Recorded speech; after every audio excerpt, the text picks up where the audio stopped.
My mom called and said, honey, you and Lynn might be in a little trouble. The feds came here looking for you. I said, the feds? Yeah, you got a corporation called the Brides of Funkadelic. I said, I don't have no corporation. She said, yes, you do. So we had to get a lawyer. We found out that the organization thing had incorporated us into a business using our Social Security names. They put employees that didn't exist with fictitious Social Security numbers that we were paying. Named people I never heard of. Dawn thought she was part of a team that was trying to develop groups, but she was part of a scheme that was channeling money through her Social Security number. You put so much into trying to be, a team player or something, and then sometimes you get it back, sometimes you don't.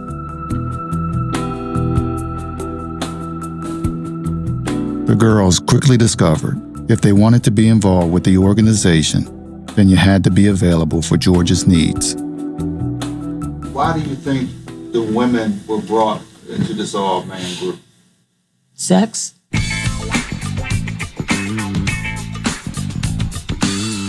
If you're not sleeping with somebody, you don't have much purpose. Go in there and do your thing and then go home, little girl. You were never really treated as an equal. It's a boys' club. You know the deal.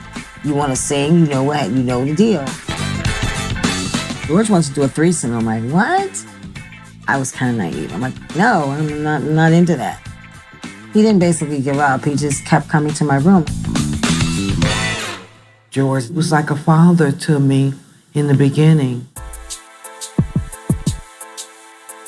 Debbie was madly in love with George. And then, from my understanding, they had a relationship. They were together for a long time. She was very young, I think 16, 17. I saw a man and I was a woman. He would actually flaunt other women in front of her, and she could not handle it at all. So it broke her down mentally. It caused me to have a nervous breakdown.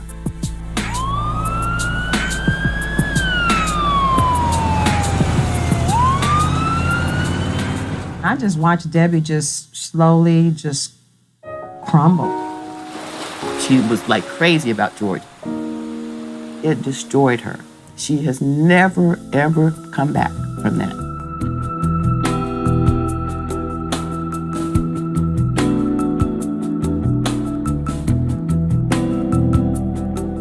All these people that's gone and George's supposed to been doing stuff with, there ain't nobody got nowhere.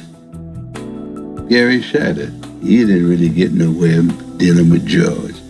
One time they actually gave him a solo deal with MCA. George took all the front money. They didn't promote it. George knew that without him, he could not do it. He could not go out there and sing those songs himself. So he had to figure out a way to keep Gary under his thumb and keep him close. What's the best way to keep someone in line is to make them think they can't do anything else. No pumping here, there's no pumping. Everywhere there's a lack of pumping. Brides won the R&B Award for Best New Female Group in February 1981. By June, the Brides were defunct. It was over. It seems as though after we won those last two major awards, we got cut off at the knees. Everything was shut down for us. We couldn't do interviews. There were no T-shirts. There were no photos. There were no promotional. There was no nothing on us anymore. All of a sudden, it got snatched. A hoe will never be on the same playing field as her pimp. You done kind of overstepped your boundaries. And all that money mysteriously evaporated and disappeared within the organization. I was in the studio, and George was sitting there, and an Atlantic record representative came over. He said, man, I understand that Warner's wants to drop One Nation, the single. He says, can you guys wait a couple of weeks before you drop that single? So the Bride single, we're going to try to push it up to the #1 slot. George said, yeah, that'll work. Literally a couple of days later, One Nation came out. One So instead of us climbing up to the number one slot, we start dropping down. And One Nation hit, they went to the number one spot. Everything we put out, we wanted to sell. We didn't have that much money that we were looking to make more money. George did an interview with a magazine called Black Echoes, and he said that he wasn't gonna let 3 little girls kick him in his ass. So that's not true. The girls may have that perspective from a point of view that that's what they wish it was, but it wasn't that. Why, when in a business that thrives on success, would you try to stop your artist from being successful artists that you created? Because there was one superstar per family, and females, wait a minute, that ain't gonna happen. They weren't the only one. Bernie Worrell's album didn't happen. It was a pretty good album. Eddie Hazel did a version of California Dreamin' that was out of this world. Warner Brothers didn't push it. Didn't happen. Slowly but surely, members of the band were getting fed up and had enough. We started asking about our royalties and we need more pay. And one of the road managers at the time came on the bus and told us that, we were out of luck. We're not getting anything. We were in Pittsburgh and we stopped the bus. We actually got off the bus and said, we're not doing the show. We walked back to the hotel. It was in the middle of a snowstorm.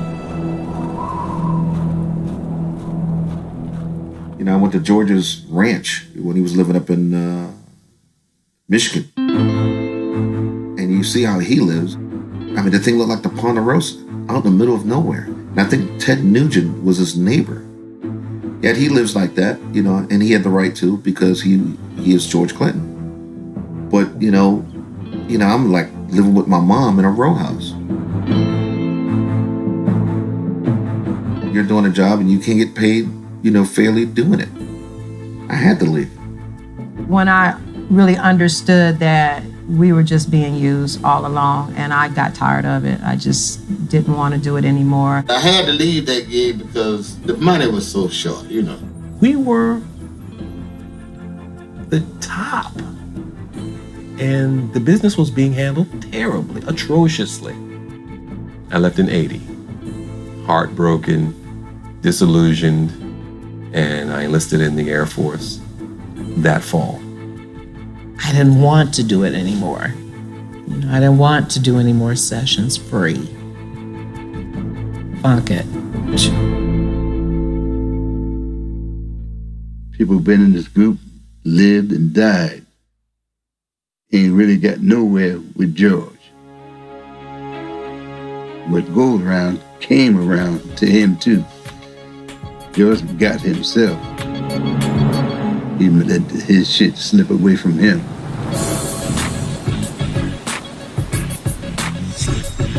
He had this guy named Nene Montez. This guy was deep, man. He had a contact with the Colombians. He was ruthless. I mean, some things I've seen with him I can't even talk about. He was real tall. He would wear the One Nation scarf, the cowboy boots. He was a character, had a beard. He was an advisor to Castro. He was a radical. Whenever Nene or his entourage showed up, there was always abundance of drugs. You're talking about cocaine. The drugs started coming in by the truckload. But everybody wanted to smoke it up.